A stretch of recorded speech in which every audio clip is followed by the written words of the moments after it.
Hi, today we're going to be talking about African American voting rights and how the U.S. government has restricted their ability to vote from 1870 all the way to how it's being affected today. To understand this, we have to understand the difference between redistricting and gerrymandering. Redistricting is the process that U.S. states redraw the geographical boundaries of electoral districts. This typically happens every 10 years after the census, and it must ensure roughly equal populations. State legislatures have authority, but Congress can overview them.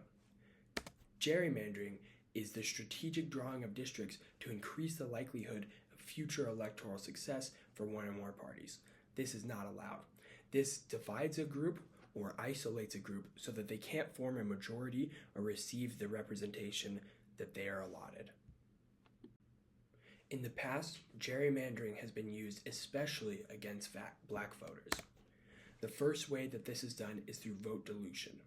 This is once again isolating black voters or diluting them so that they don't have as much power or impact as they would have. One of those methods is called cracking, which is where you split up black communities across multiple districts so that they can't form a majority. The other is packing, where you stuff all of the black voters into a few districts so that you isolate and reduce their influence elsewhere. The 2020 census was a big example of this.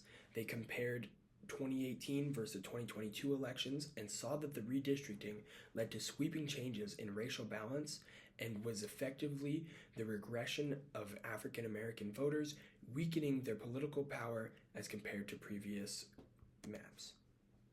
This had a big effect on turnout. One, less people wanted to turn out because they understood that their vote had less power and felt less motivated. And even when they did turn out, they still didn't have the same amount of effect or power as they had in 2018. In 1965, the Voting Rights Act was passed. This came after nearly a century of Black Americans having the right to vote. Black men were granted the right to vote in 1870, but still being underrepresented because of opposition that they faced from white supremacists. They were stopped from voting by things like poll taxes, literacy tests designed to ban or prevent black people from voting, and even straight up violence. Black men and women were lynched, they were attacked, and they were kept away from the voting polls at all costs. Throughout this time, there was a lot of activism and a lot of protests and marches designed to bring attention to this and try to fight back across the system. In March of 1965, there was a march from Selma to Montgomery in Alabama, led by John Lewis and Hosea Williams and many others. At this peaceful protest, law enforcement officers met more than 600 plus marchers on Edmund Pettus Bridge and used billy clubs and tear gas to beat unarmed civilians. After this, there was a lot more attention.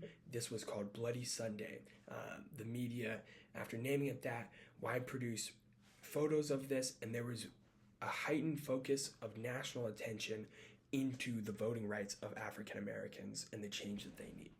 After this, Lyndon B. Johnson addressed the nation, leading to increased support for civil rights legislation. And just a few months later, on August 6th, the Voting Rights Act of 1965 was passed. This was meant to assist in the enforcement of the 15th Amendment, which prohibited the government of denying citizens the right to vote based on their race, color, or previous condition of servitude.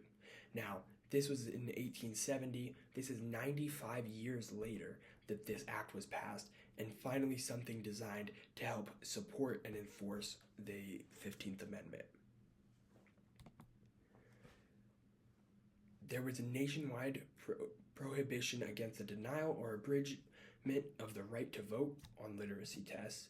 That's one of the ways that they enforced it, as well as federal enforcement preventing violence or harm against them. Now, before we start on the amendments, I should also mention some of the successes that this had in the black community. Voter registration in Mississippi jumped from 6% in 1964 to almost 60% just 4 years later. Hundreds of thousands of black voters were added to voter rolls within a few years, and the number of black elected officials in the South increased from under 100 in 1965 to in the thousands by the 80s. This was enforced through a bunch of different ways, including, obviously, the bans on violence and literacy tests, but also the Fed gained the authority to send examiners to oversee elections and register voters in some cases. They also saw and identified states and local governments that had a history of discrimination and required them to get federal approval before changing voter laws. Now, this lasted for a short amount of time before there were some quick amendments to it. 1970 and 1975 amendments basically extended Section 5, which meant that the Attorney General had to review redistricting in certain places, and that extended it through 1982. Now, the White v. Register 1973 Supreme Court ruling was a bit of a step back. It required that any constitutional claim of minority vote dilution must have a higher burden of proof of racially discriminatory purposes. Effectively, this made it much harder to prove and advocate for racial discrimination in the voting world. The 1982 amendments extended Section 4, which was an act establishing a formula to identify areas which racial discrimination in voting had been more prevalent and providing more stringent remedies when needed.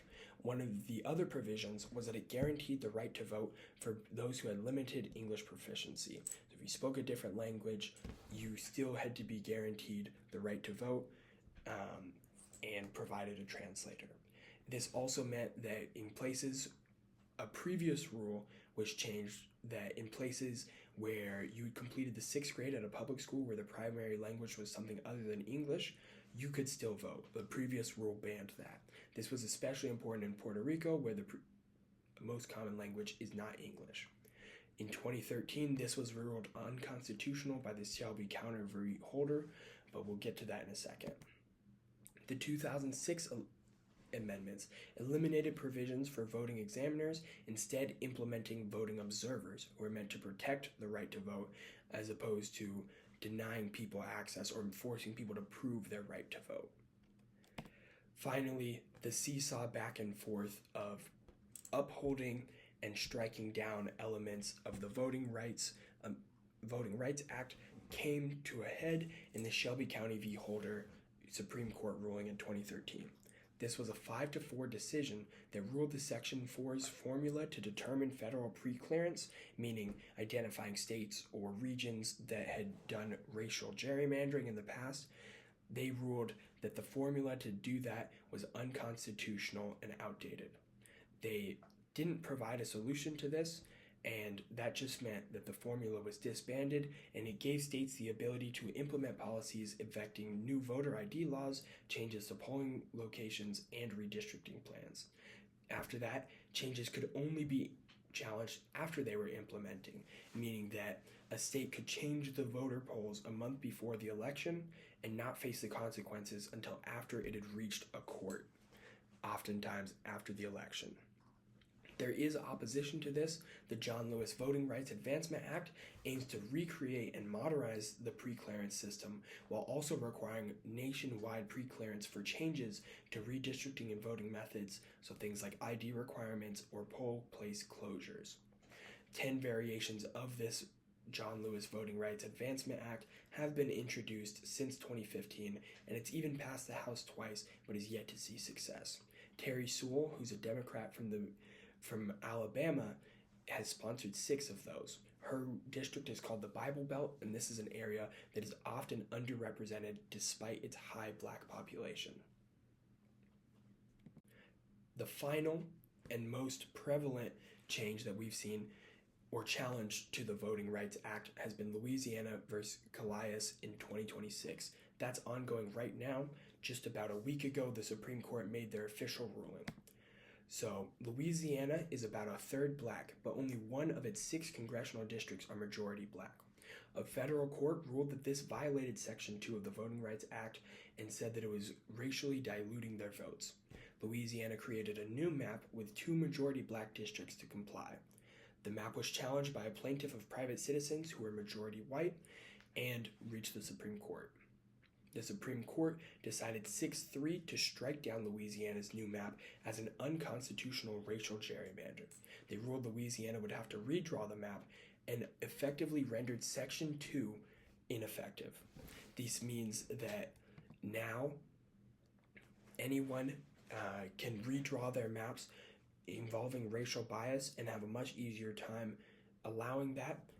This was also a big talking point for those who believe in reverse racism and think that black people receiving equality in the sense of 1/3 of the population, 1/3 of the congressional districts, having a majority in those congressional districts, whereas people believing in feeling with reverse racism think that this was attacking white people and their rights to vote that they had.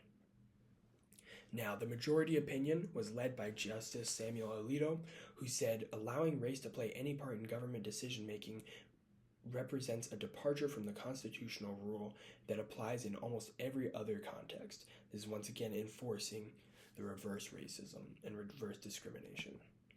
On the dissent side, Justice Elena Kagan argued the decision was a demolition of the Voting Rights Act, saying that effectively this was the final burden and the final barrier from the Voting Rights Act that was still preserved. Now they're effectively shut down. What this changes in the future: states will have an easier time saying that the maps are politically motivated, not racially motivated, and it makes vote dilution cases even harder to win. Now, lawmakers have the green light to redraw maps that dilute the votes and power of black people and other minorities. And this is something that likely will happen. Current President Donald Trump has stated that he would redraw congressional maps if he were operating at the state or local level. In 2013, this was the vote, the 5-4 Supreme Court decision that ruled Section 4 unconstitutional, and 13 years later, this is the 2026 ruling. 6-3, 2 of the majority voters, they ruled it unconstitutional, one is new, whereas 2 of the dissenters are new. And that's all. Thank you very much.